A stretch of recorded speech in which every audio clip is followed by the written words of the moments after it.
Assalamualaikum warahmatullahi ta'ala wabarakatuh.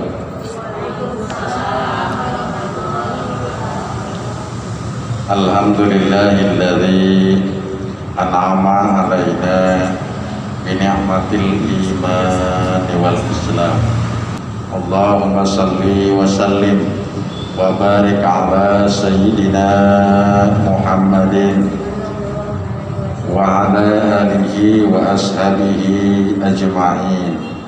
Faqad qala Allah ta'ala fi kitabihil karim wa huwa asdaqul qailin. A'udzu billahi minasy syaithanir rajim. Bismillahirrahmanirrahim. Wasta'inu bis-sabri was-salah wa innaha lakabiratun illa 'alal khashiyin.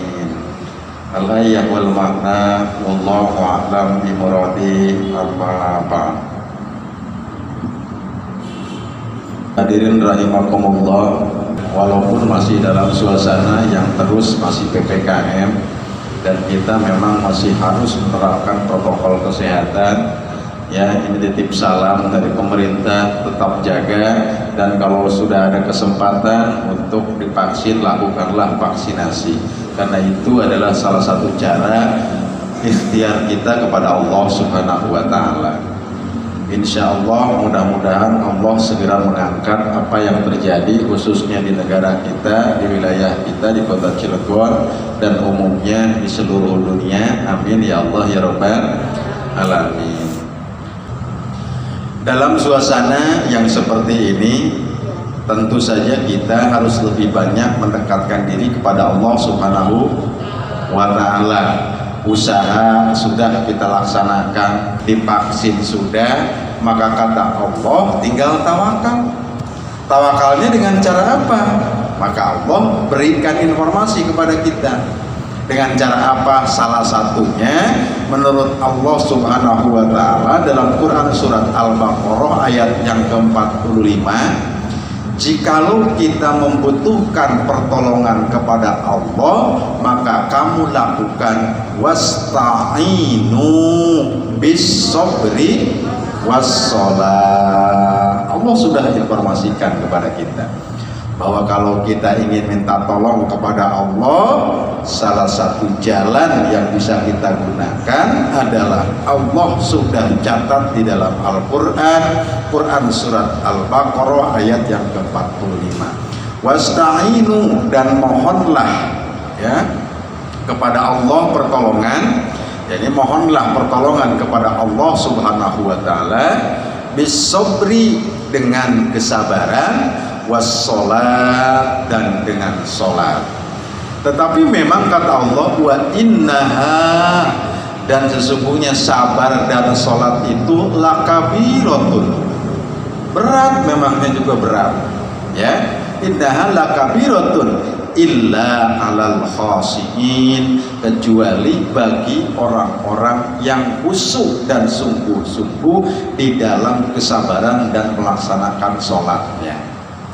Jadi kuncinya dalam suasana seperti ini, memohon pertolongan kepada Allah dengan cara sabar dan sholat.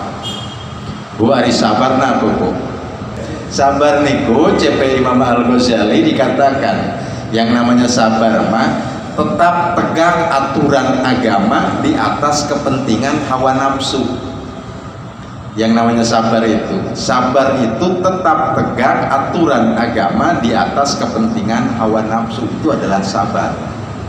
Maka kalau kita masih mengikuti hawa nafsu, itu tidak sabar. Wis pokoknya nama kita mar apa tah arep musim corona tak apa tah, pokoknya nama kita mendunga bae ora nganggo apa maskeran, arep ning apa-apa ge, pokoknya premen Gusti Allah. Nah niku boten sabar ngaranna, karena menurut Imam Al-Ghazali yang namanya sabar mah tegakkan aturan agama ya di atas kepentingan hawa nafsu, itu adalah sabar. Sehingga sabar itu terbagi kepada 5 bagian. Pertama, ada sabar di dalam beribadah kepada Allah Subhanahu wa ta'ala. As-sabru fil ibadah, yakni sabar ketika kita beribadah kepada Allah Subhanahu wa ta'ala. Yang keduanya menurut para ulama, yang sabar itu namanya adalah setelah as-sabru bil ibadah, as-sabru anil maksiyah, yaitu sabar menghindari berbagai macam kemaksiatan. Itu butuh kesabaran. Yang ketiganya tadi sabar di dalam ibadah, sabar terhadap kemaksiatan. Yang ketiganya kita pun harus sabar. Sabar dalam hal apa? As-sabru anid dani, yaitu sabar dari hal-hal yang bersifat keduniawian. Karena Rasulullah katakan, undur ila man huwa asfala minkum wala tadur ila man huwa fawqakum. Lihatlah orang yang ada di bawah kamu, jangan senantiasa kamu melihat orang yang di atas kamu. Bukan kejubres, lamun ngadelenge wong ning dhuwur saos. Orang lain punya mobil, alhamdulillah, kita mah punya motor. Kata orang yang punya motor, alhamdulillah saya mah punya motor. Tetangga mah cuma punya sepeda. Kata orang yang punya sepeda, alhamdulillah, kalau mau dapet sepeda, ku tetangga mah jalan kaki. Kata sing wong jalan kaki, alhamdulillah kita mah masih bisa jalan. Ku tetangga mako sikile sios doang. Cepe sing sios sikile ku napa cepene? Alhamdulillah kita mboten dapet sikile masih sehat. Ku tetangga mah lengkap sikile tapi ne rumah.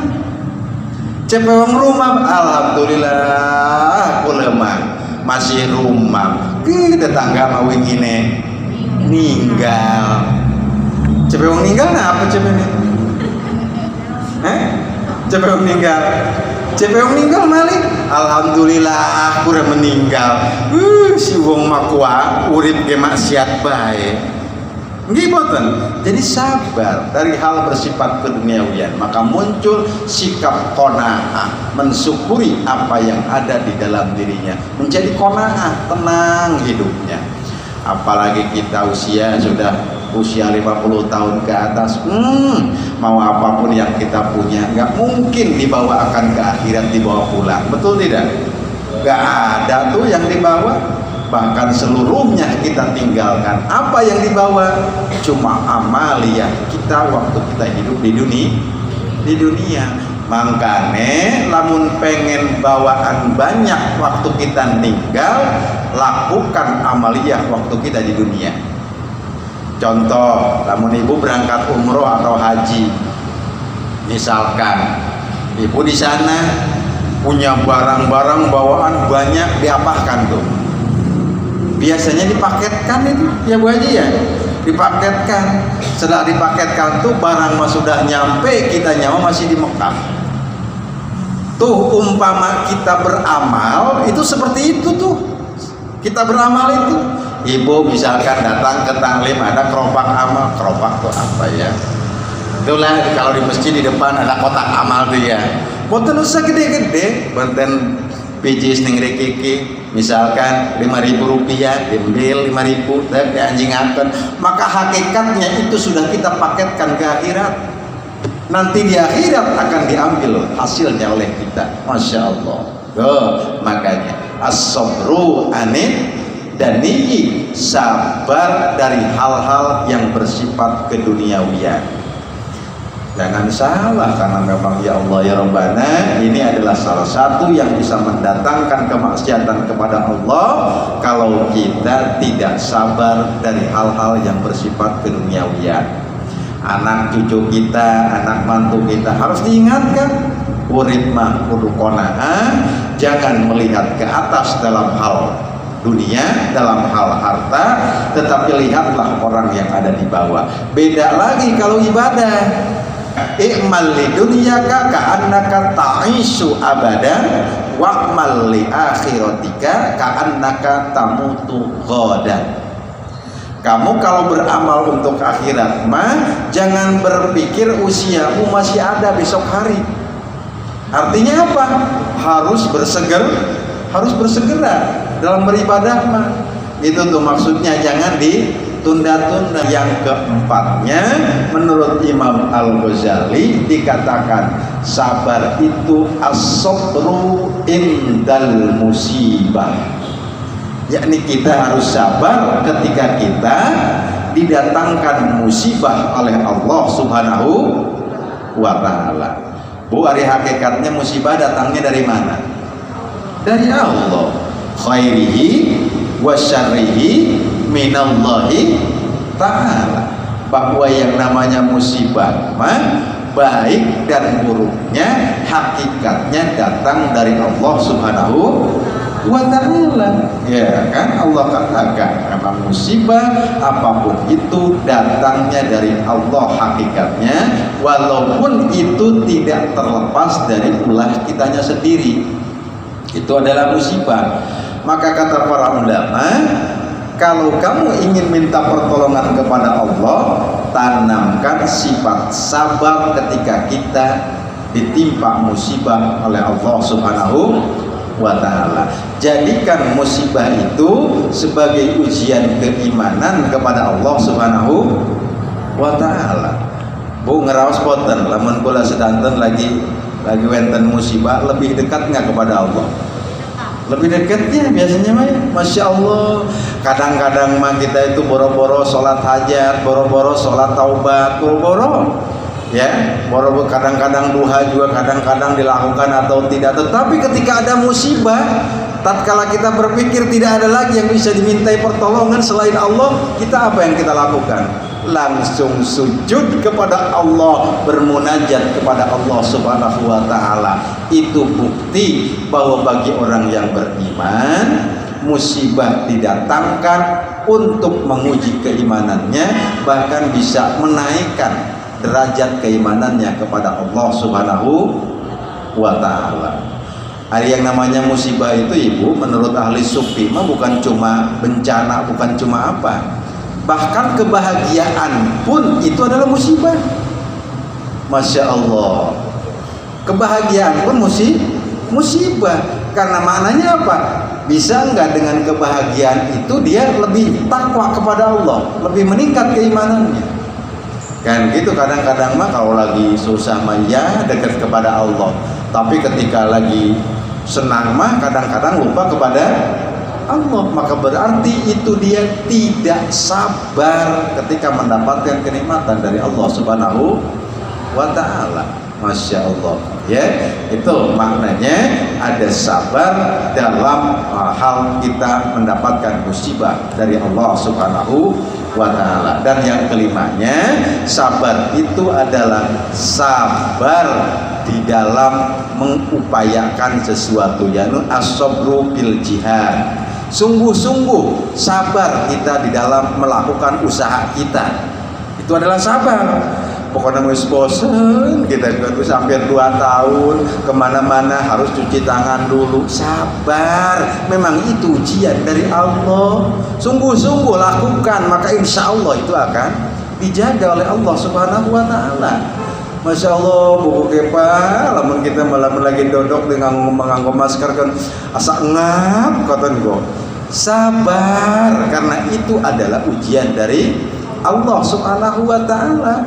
Kalau kita sudah ikhtiyat semacam ini, ibu-ibu sudah pakai masker, sudah vaksin, sudah apa, suka ada yang ngomong, Ustaz tinggal nama kuat divaksin, nganggo masker, iya, tetap baik kena qadarullah.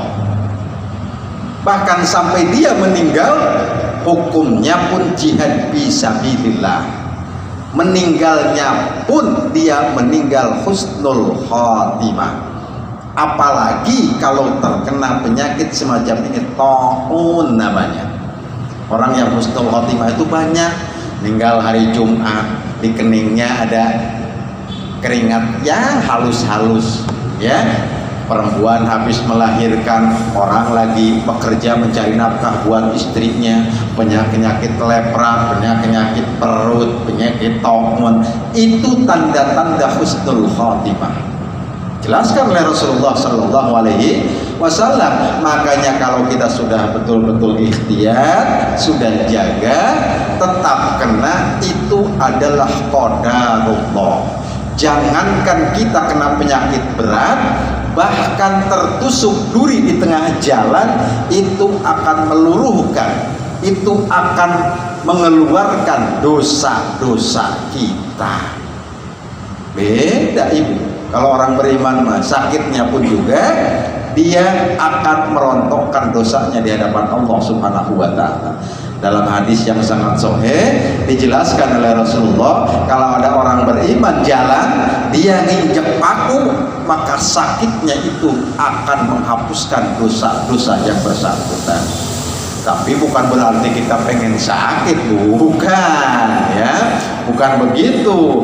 Artinya apa? Hikmahnya, apapun yang Allah berikan pasti itu ada hikmah dan pahala di dalamnya.